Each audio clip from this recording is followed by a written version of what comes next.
Open interest हा 4 पद्धतीने decode केला जातो. फर्स्ट केस आहे वाय वाढतोय, प्राइस वाढतंय, म्हणजे नवीन येणारे कॉन्ट्रॅक्ट हे लॉंग पोझिशन ओपन करताय, त्यालाच लॉंग बिल्डअप म्हटलं जातं.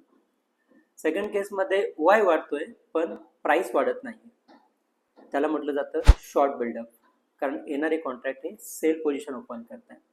थर्ड केसमध्ये वाय कमी होतोय पण प्राइस वर जाते. आता वाय कमी होतोय म्हणजे कॉन्ट्रॅक्ट एक्झिट होत आहे आणि प्राइस वर जाते म्हणजे एक्झिट होणारे कॉन्ट्रॅक्ट हे बाय करून एक्झिट करताय, त्याला शॉर्ट कव्हरिंग म्हटलं जातं.